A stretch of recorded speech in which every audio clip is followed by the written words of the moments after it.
좋은 날입니다. 오늘도 말씀 안에 승리하는 하루 되시기를 기도하겠습니다. 오늘 생명의 삶 본문은 히브리서 11장 8절부터 16절입니다. 오늘 본문에서는 8절부터 12절까지 아브라함, 이삭, 야곱, 사라의 믿음에 대해 설명하고 13절부터 16절까지는 하늘 본향을 사모하며 나그네로 살았던 그들의 믿음에 대해 설명합니다. 이 구절들을 통해 하나님께서 무엇을 말씀하시는지 살펴보도록 하겠습니다. 8절입니다. 믿음으로 아브라함은 부르심을 받았을 때에 순종하여 장래의 유업으로 받을 땅에 나아갈새 갈 바를 알지 못하고 나아갔으며, 저자는 앞선 절에서 아벨, 에녹, 노아의 믿음을 제시한 데 이어 아브라함의 믿음을 설명합니다. 아브라함은 부르심을 받았을 때 순종하여 장래의 유업으로 받을 땅에 나아갔다고 말합니다. 여기서 땅의 원어가 토포스로 쓰였는데 이는 장소라는 뜻입니다. 보통 땅을 뜻하는 헬라어는 게인데 저자가 땅보다 포괄적인 의미인 장소를 뜻하는 토포스를 사용한 이유는 아브라함이 유업으로 받을 땅이 이 세상에 속한 가나안 땅만이 아니라 더 본질적으로 하나님의 나라임을 표현하기 위함이었습니다. 아브라함은 보이지 않는 하나님의 나라로 부르시는 하나님의 부르심에 갈 바를 알지 못하면서도 믿음으로 순종하여 나아간 것입니다.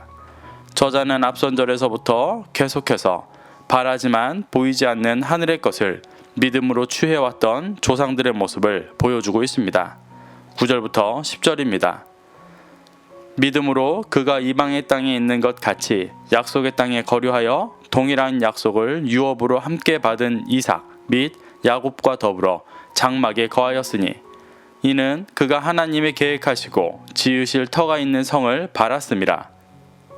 저자는 아브라함이 믿음으로 이방의 땅에 있는 것 같이 약속의 땅에서 거류하였다고 말합니다.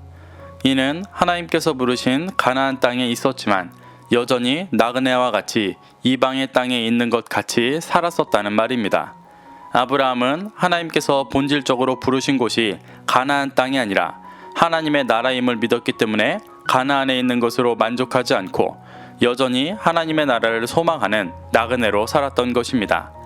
이 믿음은 아브라함에게 그치지 않고 동일한 약속을 유업으로 함께 받은 이삭과 야곱에게도 미쳐서 모두 동일하게 장막에 거하였다고 말합니다. 장막이라는 것은 유목민들이 사용하는 이동식 거처입니다. 아브람과 이삭과 야곱은 이 땅의 성을 짓기보다 언젠가 찾아올 하나님의 나라를 소망하는 나그네로서 장막에 거했던 것입니다. 10절에서 말하는 하나님이 계획하시고 지으실 터가 있는 성은 예루살렘 성이라기보다 장차 임할 예수님께서 기초가 되시는 새 예루살렘 성을 말합니다. 아브람과 이삭과 야곱은 믿음으로 장차 임할 새 예루살렘을 갈망하며 장막에 거했던 것입니다. 또한 히브리서 8장 5절을 보면 모세가 하늘에 있는 것의 모형과 그림자로 장막을 지었다고 나옵니다. 아브라함과 이삭과 야곱이 거했던 장막이 모세가 하나님께 받았던 성소와 지성소가 있는 형태의 장막은 아니었겠지만 그 본질은 동일하게 하늘에 있는 것의 모형과 그림자로서 온전한 것을 보지 못하는 가운데 하나님을 기다리고 갈망하며 주님과 교제하는 하나님의 임재가 있는 공간이었을 것입니다.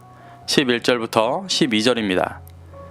믿음으로 사라 자신도 나이가 많아 단산하였으나 잉태할 수 있는 힘을 얻었으니 이는 약속하신 이를 미쁘신 줄 알았습니다. 이러므로 죽은 자와 같은 한 사람으로 말미암아 하늘의 허다한 별과 또 해변의 무수한 모래와 같이 많은 후손이 생육하였느니라.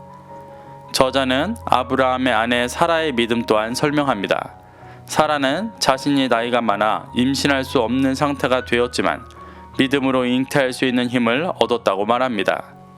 저자는 사라가 믿었던 것이 약속하신 이가 미쁘신 줄 알았던 것이라고 설명합니다.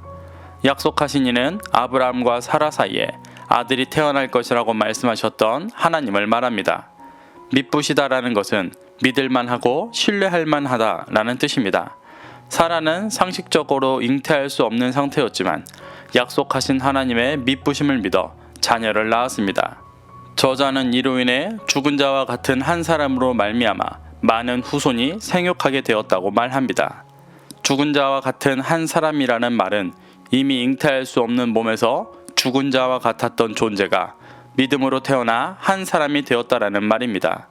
그렇게 태어난 이삭으로 인해 아브라함의 후손은 하나님의 약속대로 허다한 별과 또 해변의 무수한 모래와 같이 많은 후손이 생육하게 되었습니다. 이 모든 것이 사라가 바랄 수 없는 불가능한 상황 속에서 하나님의 약속을 믿었기 때문에 이루어진 믿음의 열매였습니다. 13절부터 14절입니다. 이 사람들은 다 믿음을 따라 죽었으며 약속을 받지 못하였으되 그것들을 멀리서 보고 환영하며 또 땅에서는 외국인과 나그네임을 증언하였으니 그들이 이같이 말하는 것은 자기들이 본향 찾는 자임을 나타냅니다. 저자는 아브라함, 사라, 이삭, 야곱 모두가 다 믿음을 쫓아 살다가 믿음을 따라 죽었다고 말합니다.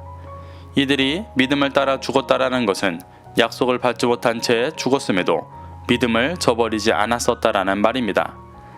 이들은 하나님께서 약속하신 하늘의 허다한 별과 해변의 무수한 모래와 같은 많은 후손이 생육할 것이다 라는 말이 성취되는 것을 보지 못하고 죽었습니다.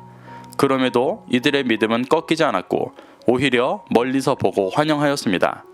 환영하다의 원어 페이도는 확신하다라는 뜻입니다.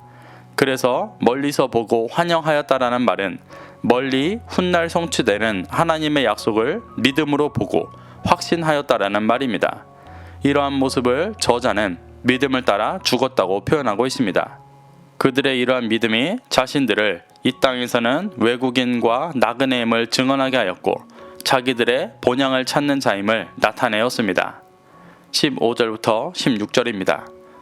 그들이 나온 바 본향을 생각하였더라면 돌아갈 기회가 있었으려니와 그들이 이제는 더 나은 본향을 사모하니 곧 하늘에 있는 것이라. 이러므로 하나님이 그들의 하나님이라 일컬음 받으심을 부끄러워하지 아니하시고 그들을 위하여 한 성을 예비하셨느니라. 15절에서 말하는 본향은 아브라함의 육신의 고향인 갈대아 우르를 말합니다. 저자는 그들이 본향을 생각하였더라면 돌아갈 기회가 있었다고 말합니다. 실제로 아브라함과 이삭과 야곱의 가나안에서의 삶은 그리 순탄하지만은 않았습니다. 여러 고난과 환란이 있었기 때문에 마음먹으면 돌아갈 기회가 얼마든지 있었습니다. 하지만 그들은 믿음으로 더 나은 본향인 하늘에 있는 것을 사모하여 돌아가지 않았었습니다. 이러한 모습은 출애굽한 이스라엘 백성들이 애굽으로 돌아가려 했던 모습과 대조적인 모습이고 기독교였던 유대인들이 다시 유대교로 돌아가려 하는 모습과도 대조적인 모습이었습니다. 아브라함, 이삭, 야곱의 이러한 믿음으로 인해 하나님께서 그들의 하나님이라 일컬음 받으심을 부끄러워하지 않으셨고 그들을 위해 한 성을 예비하셨다고 말합니다. 그 성은 10절에서 그들이 바라던 하나님이 계획하시고 지으실 터가 있는 성이고 예수 그리스도께서 자신을 쫓는 성도들을 위해 예비하신 처소와 같은 것이었습니다. 아브라함, 이삭, 야곱은 갈 바를 알지 못할 때에도 보이지 않는 하늘의 본향을 믿고 소망하여 육신의 본향으로 돌아가지 않았고 믿음을 따라 죽었기 때문에 이러한 영광을 누릴 수가 있었습니다. 이러한 아브라함과 이삭과 야곱의 믿음과 믿음의 열매는 고난과 핍박으로 믿음이 흔들려 유대교로 돌아가려 하는 유대인들에게 가장 본질적인 도전이 되었을 것입니다. 저자는 믿음의 조상들을 통해 그들에게 예수님께서 너희를 위해 한 성을 예비하셨다고 도전하고 그것이 보이지 않지만 믿음의 조상들처럼 믿고 쫓아 그 성에 들어가야 한다고 도전하고 있는 것입니다. 사랑하는 성도 여러분, 하나님은 히브리서를 통해 우리에게도 동일하게 도전하고 계십니다. 우리에게는 보이지는 않지만 분명히 존재하는 본향이 있습니다.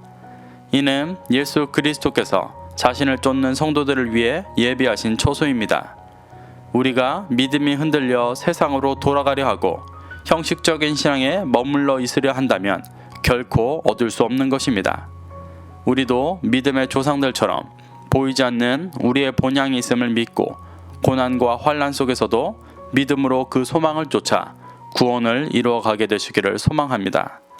오늘도 이 말씀을 심령에 새겨 승리하는 하루 되시기를 기도하겠습니다.